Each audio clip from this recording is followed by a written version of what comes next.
How do you have to behave as a teacher. बच्चों को कैसे मैनेज करना है, क्लास को कैसे हैंडल करना है, एंड मोस्ट इम्पॉर्टेंटली जो मैंने अपने टीचिंग एक्सपीरियंस में गलतियाँ करी थी वो आप ना करें। So this video is gonna be about all of that. So शुरू करें। सबसे पहली चीज़, हंसना मना है। अब आप सोच रहे होंगे कितनी स्टूपिड एडवाइस है। स्टूपिड नहीं है, बहुत काम की चीज़ है सुनना, और specially if you are in your early 20s और mid 20s and you are just starting teaching, तो बहुत ध्यान से सुनना इस चीज़ को। देखो, क्लास में जब आप जाओगे ना, बच्चे पूरी कोशिश करेंगे कि मैम ना बस किसी तरह सेट हो जाए, ठीक है। दे विल क्रैक जोक्स, और वो पूरा पूरा ट्राई करेंगे कि बस मैम हंस दे या हमारी बात माने, right. They also want to control the teacher, वो अपने हिसाब से चलाना चाहते हैं, right.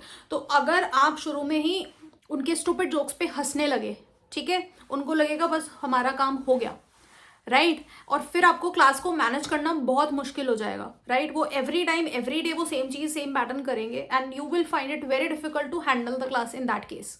Got it. If you are already an experience teacher you would know how to deal with that situation, लेकिन if you are just starting with it, इस चीज़ का ध्यान रखना। आई विल टेल यू, मेरे साथ भी सेम चीज़ हुई थी इन माई फर्स्ट जॉब। मुझे नहीं पता था and I was in my early 20s, I was very young when I started. तो वहाँ पर ये चीज़ हुई, ये बहुत गलती हुई, और फिर उसकी वजह से क्लास को कई बार मैनेज करना बहुत मुश्किल हो जाता था। There were 40 to 50 students in the class, right. और फिर मेरे जो सीनियर्स थे, सीनियर टीचर्स थे, उनको ऐसा लगता था that I am actually not able to handle the class, right. While in my second job मुझे ये चीज़ अच्छे से समझ में आ गई थी। सो एट दैट टाइम मैंने बहुत ध्यान रखा इस चीज़ का and I was able to manage my class really well. हम पढ़ाई भी अच्छे से करते थे, प्रॉपर एक्टिविटीज़ भी होती थी, और जिस तरह एक टीचिंग होनी चाहिए उस तरह से चीज़ें होती थी। बट ना हंसने का मतलब ये नहीं है कि आप पूरा टाइम गुस्से में रहो, नहीं। What I am saying is do not entertain stupid jokes which your students will tell you, right. इसका बहुत ध्यान रखना। Secondly, teaching job is not easy, ठीक है। डरना मत, I am telling you prepare कैसे होना है। देखो, आपको एटलीस्ट 6 आवर्स के लिए आप स्कूल में होंगे, ठीक है। Most of the time you have to stand, most of the time you will have to speak also. तो उसके लिए हमारी फिटनेस बहुत ज़रूरी है, राइट। तो if you are planning to get in to teaching, तो अभी से इस चीज़ को वर्क करना शुरू कर दो। Start working out. वर्कआउट नहीं करना चाहते, वॉक करना शुरू कर दो, ठीक है। 15-20 minute go for a walk every day, okay. And eat right, okay. So school जाने से पहले, so if you start your job, okay, school जाने से पहले do not have a very heavy breakfast, क्योंकि हैवी खाने के बाद ना हम लोगों को ज़्यादा मूवमेंट में प्रॉब्लम होती है, राइट, और थोड़ा नींद आने लगती है, ठीक है। तो सुबह सुबह avoid having chole bhature and parathas and all. Eat light, eat right, got it, eat healthy, that's what I would say, okay. Eating के साथ साथ ड्रिंकिंग का भी बहुत ध्यान रखना है, ठीक है। तो drink a lot of water while you are on the job, और अपनी बॉटल आप क्लास में भी कैरी कर सकते हो, बीच बीच में पानी पी सकते हो, कोई प्रॉब्लम नहीं है। Do not let your vocal cords get affected, ठीक है। तो पानी पीते रहना, और हल्का सा वार्म वाटर होगा तो it's a good thing to have, okay. School job में बहुत एनर्जी चाहिए होती है, okay. So be prepared for that. Focus upon your fitness and health, eating habits, everything. इसी के साथ साथ let's come to the third point, that is your voice. आपको अपनी वॉइस का बहुत ध्यान रखना है, because most of the job will require speaking a lot and interacting with kids and people. और क्लास में ना बच्चों के साथ बहुत आपको एनर्जी चाहिए, ओके। आपको वॉल्यूम भी आपको अप एंड डाउन करना पड़ेगा, वहाँ पर आपको एक्सप्रेशन भी शो करने पड़ेंगे, आपको वॉइस मॉड्यूलेशन भी चाहिए होगा, right. So you need to take care of your throat. उसके लिए there are few exercises which I am telling you. Number 1 is just humming, okay. इसमें आप और एक मॉड्यूलेशन कर सकते हो, दैट इज आप नीचे से ऊपर देखोगे हम करते हुए,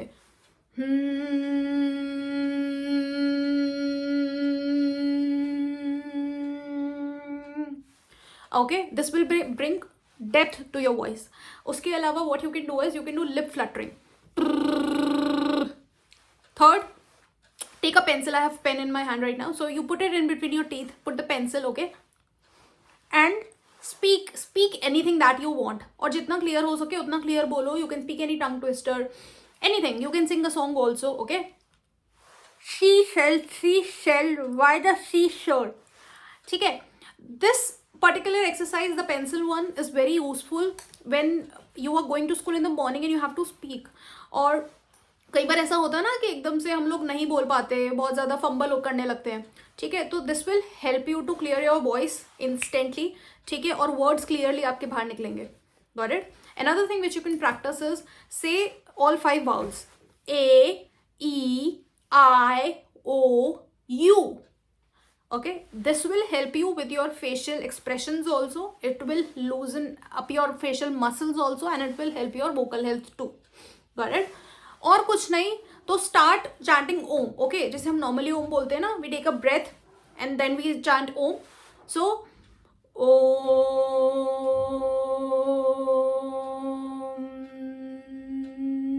So while we chant Om, तो एक humming होती है. You will feel that, right?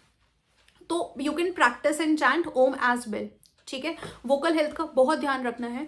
If you are somebody who smokes a lot तो थोड़ा सा उसको कंट्रोल कर लो because it affects your throat. ठीक है, और avoid anything that affects your vocal health.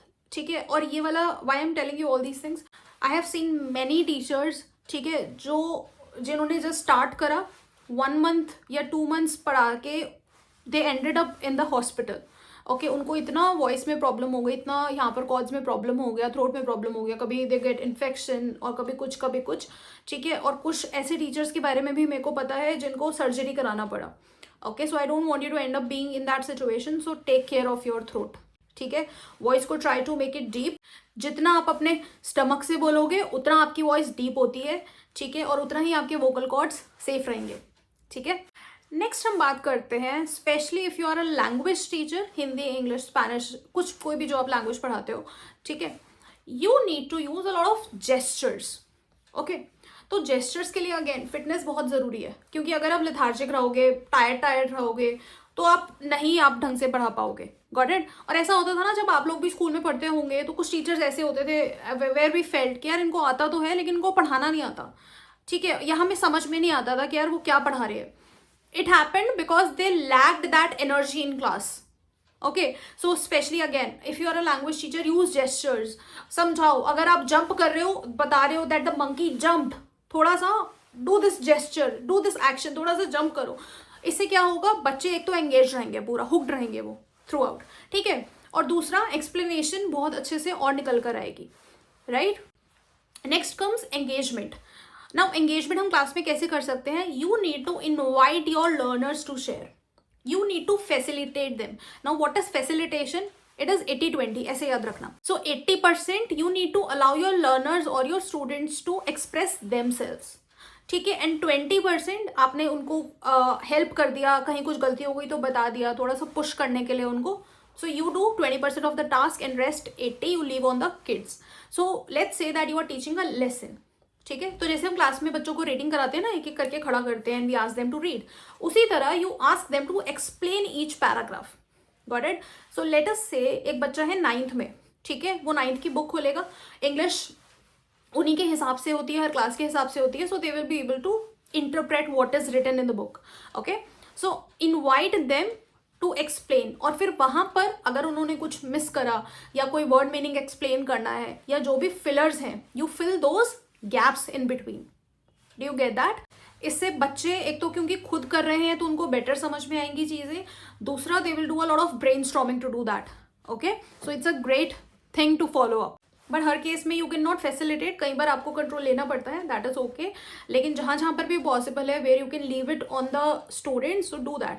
And देखो, टीचर्स को ना पूरे लेसन समझाने होते हैं, word by word, line by line. ठीक है, तो उस चीज़ को थोड़ा सा आप अपनी वॉइस भी वहाँ पर बचा सकते हो, आप अपनी एनर्जी बचा सकते हो. And you are inviting your students to brainstorm also. ठीक है, so they will understand it better. Okay, and since they are doing it by their own, तो वो पूरा अटेंटिव भी रहेंगे क्लास में. ठीक है, और चीज़ें और अच्छे से समझ में आएंगी. Got it?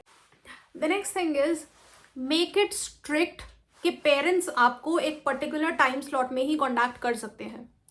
कोविड से पहले ये सिचुएशन नहीं थी, but after Covid every parent will have your number. और पेरेंट्स ना किसी भी टाइम कॉल कर देते हैं विदाउट थिंकिंग कि क्या टाइम हो रहा है, टीचर की पर्सनल लाइफ है.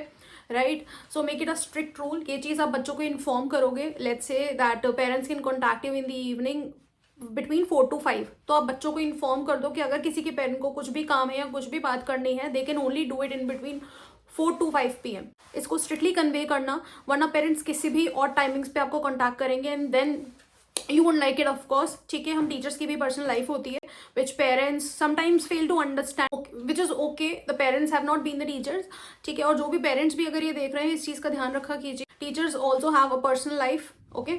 The next and the most important point is take care of your mental health. मैंने अपनी मेंटल हेल्थ का ध्यान नहीं रखा, आप ये गलती मत करना. उसके रेपरकशंस इतने खराब थे that I can't even tell you about that, ठीक है. Don't let that happen with you. You need to understand कि कब कौन सी सिचुएशन में आपको रुक जाना है. If there is something about your job जो आपको बहुत इफेक्ट कर रहा है मेंटली, फिजिकली, ठीक है, that shows that you need to take a back step. देखो, पॉजिटिव और नेगेटिव स्ट्रेस में ना एक डिफरेंस होता है और उसके बीच में एक लाइन होती है and you need to know what is that. Okay, positive stress होता है बेसिकली, लेट्स से आपकी कल कोई प्रेजेंटेशन है, ठीक है, तो you will be bit anxious and nervous about it कि यार सब कुछ अच्छे से हो जाए and you would want to give your best, right. That is a positive stress which is motivating you to do better. Negative stress क्या होता है? If a stress is causing you headache, ठीक है, आपको वेट गेन हो रहा है, आपके फूड हैबिट्स खराब हो गए हैं, आपको सुबह उठने का मन नहीं करता, आपको बहुत ज़्यादा बैक एक रहता है, हेडेक रहता है, तबीयत खराब रहती है. If you have these symptoms because of stress, you need to take a back seat. रुक जाओ वहीं पर. Got it? काम थोड़ा सा 1 घंटा 2 घंटा या 1 दिन डिले हो जाएगा, कोई प्रॉब्लम नहीं है, ठीक है. और टीचिंग में हम लोग सिर्फ टीचिंग नहीं करते, we do multitasking. Okay, a teacher's job requires a lot of tasks which you need to manage. So हम लोग काम कर लेंगे, हम आज नहीं करेंगे, हम कल सब कुछ हमें पता है कैसे कैसे कहाँ पर क्या करना है. सो अगर आपको लगता है कि मुझे ब्रेक लेने की ज़रूरत है and it is affecting me, take that break. उसके लिए आपको लगेगा यार सीनियर से कैसे टाइम मांगे या फिर डेडलाइन है अगर कोई, तो कैसे हम कन्वे करें.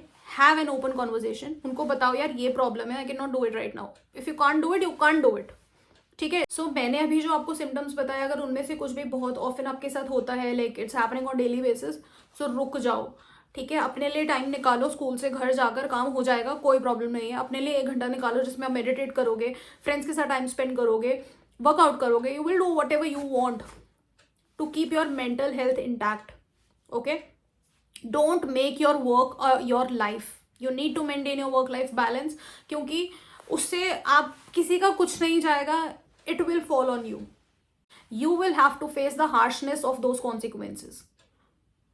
Got it? तो इस चीज़ को बहुत ध्यान में रखना.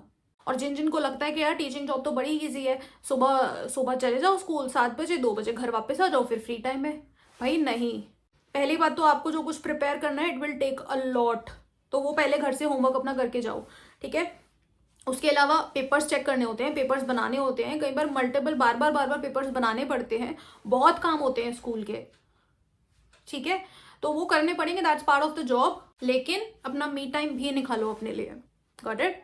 Now the next thing is, what if we don't know an answer in the class.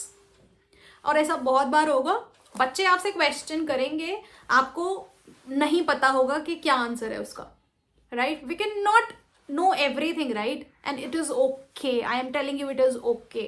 उसके लिए 3 पॉइंट्स हैं. सबसे पहला, एक तो अपना होमवर्क करके जाओ, ठीक है. पूरा आपको as a teacher it's your responsibility to know at least what you can see in the lesson.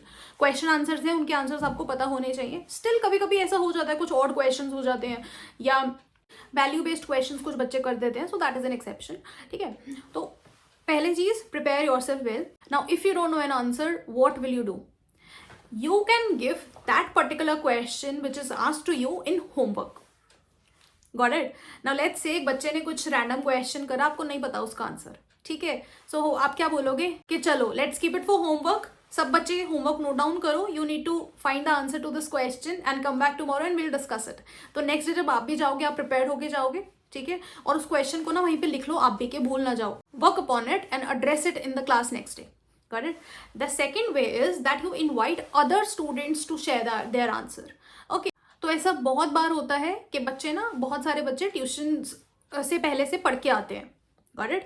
तो कई बार हो जाता है ऐसा, लाइक बहुत थके होते हैं तो हमें एकदम नहीं क्लिक करता क्या आंसर है, या कई बार हमें पता ही नहीं होता कि उसका क्या आंसर है. और if you have just started your job, आपने भी लेसन पहली बार देखा था, पहली बार पढ़ा था, ठीक है, तो डिफरेंट इंटरप्रिटेशन होते हैं, which is natural, which is okay, ठीक है. So what you can do is, आप सेम क्वेश्चन के लिए बच्चों को इन्वाइट करो. Okay, who can tell me the answer to this question. So most cases में, in 99% of the cases, you will see few students who will know the answer to that question. Do get that? ठीक है, और फिर as a teacher अगर आपने lesson पढ़ा है तो आपको आइडिया होता है कि वो बच्चा भी ठीक बोल रहा है नहीं बोल रहा. Got it? इतना तो हम कैलकुलेशन करके आइडिया लगा लेते हैं, right? So these are two ways which you can use in this scenario. Got it? Now the next thing is creativity कैसे लेकर आए टीचिंग में. ठीक है, अब जैसे अगर हम मैथ्स, साइंस और एसएसटी की बात करते हैं, so they have a lot of projects, और मैथ्स में भी एक एक्टिविटी बुक होती है, साइंस में भी दे डू एक्सपेरिमेंट्स, मॉडल्स होते हैं, और एक्टिविटीज़ डिफरेंट डिफरेंट छोटी छोटी क्रिएटिव एक्टिविटीज़ होती हैं. लिटरेचर में हम क्या करें? सो लिटरेचर में ना कभी कभी बहुत बोरिंग हो जाता है, क्योंकि यार स्टोरी है, हम उसमें क्या क्रिएटिव डाल. So I share what I did. Okay, so once I taught Ozymandias poem to my class and I had to give a homework based on that. ठीक है, so one thing I could do was कि भाई summary लिख लाओ, question answers कर लो, ये चीज़ें है वो अदरवाइज भी कर रहे हैं. तो मैंने क्या करा, I asked them to make a model of the statue of Ozymandias. ठीक है, उसमें एक आइडल है पूरा ओzymandias का. मैंने बोला कि उसको क्रिएटिवली कैसे भी आप लोग इसका मॉडल बना के लाओ. ठीक है, तो कुछ बच्चों ने कार्डबोर्ड से बनाया बहुत सुंदर, कुछ बच्चों ने 3D अलग से बनाया, किसी ने 2D बनाया, किसी ने जस्ट स्केच बनाया, किसी ने पिस्टैशियो शेल्स को कलर कर कर वो बनाया, किसी ने कॉटन यूज़ करा. Got it? और उसमें ना कुछ डिटेल्स हैं ओzymandias में जिसके बेसिस पे क्वेश्चंस भी आते हैं. तो उसमें एक पेडेस्टल है जिसके ऊपर कुछ लिखा होता है, कुछ statement which I can recall right now. तो मैंने बोला कि आपको वो भी, ये जो डिटेल्स हैं ये सब होनी चाहिए. Okay, so it's a fun way. बच्चों ने सीख भी लिया डिटेल्स, ठीक है, और क्रिएटिव था तो डिफरेंट भी हो गया, उनके लिए चेंज भी हो गया. Then I did another thing. एक बार आई टॉट अ प्ले. उसके अंदर ना एक रूम का डिस्क्रिप्शन था जिसके बेसिस पे अगेन क्वेश्चंस थे, और उस रूम में for example there is a pot kept near the table. क्योंकि वो एक क्राइम प्ले था तो उसमें वो डिटेल्स बहुत इंपॉर्टेंट थे. So I asked my students to make a sketch of that room, और उसमें ना एक पेज पर एक पैराग्राफ में पूरा रूम का डिस्क्रिप्शन था. तो मैंने बोला था इस रूम के डिस्क्रिप्शन के बेसिस पे आपको ये पिक्चर ड्रॉ करना है. Got it? इससे उन्होंने सीख भी लिया. Got it? And again it's a fun way, a different way to approach it. Got it? So you need to bring in creativity. ठीक है, तो that is what you can try with your learners as well. The last point is there will be situations in your classroom जब बच्चों का पढ़ने का बिल्कुल मन नहीं है. दिस कुड हैपन कि अगले दिन से वेकेशन शुरू है तो बच्चे बहुत फन मूड में होते हैं. इट कुड हैपन कि अगर आपका लास्ट पीरियड है स्कूल में, ठीक है, तो ऑलरेडी बच्चे बहुत थके होते हैं, they are not in a mood to do subjective stuff. Got it? So what will you do in that case? You can give a creative activity to your kids. Ignore if you're getting these background noises. There is a kid, very stubborn kid in my neighborhood. Yeah, so if you are in this situation जहाँ पर बच्चों को पढ़ने का मन नहीं है, वहाँ पर you can again give a creative activity to them. Okay, जैसे कि कोई अगर लेसन है, आप बच्चों को बोलो कि इसकी जो आउटलाइन है ना, whatever you understand in the story, you need to draw that. Creative हो गया. और if you are teaching a grammar topic, you can play grammar games with them. Also एक चीज़ का ध्यान रखना, कभी कभी ना have an open conversation with your learners. ठीक है, तो जैसे आपको कोई एक्टिविटी प्लान करना है, you can take the inputs from your students also, because nowadays all the people are active on Instagram. School के बच्चों का भी सबका अपना पर्सनल इंस्टाग्राम अकाउंट है, राइट? और इंस्टाग्राम पे भी ना बड़ी अच्छी अच्छी एक्टिविटीज़ कई बार शेयर करते हैं लोग. ठीक है, teaching activities and related to every field. तो हो सकता है कि आपने वो वीडियो नहीं देखी लेकिन किसी बच्चे ने कोई न्यू वे देखा है. So invite those ideas from your learners and you can implement them in your teaching methodology. To get that, so share this video with anyone who is looking forward to become a teacher. All the best and take care of your skin.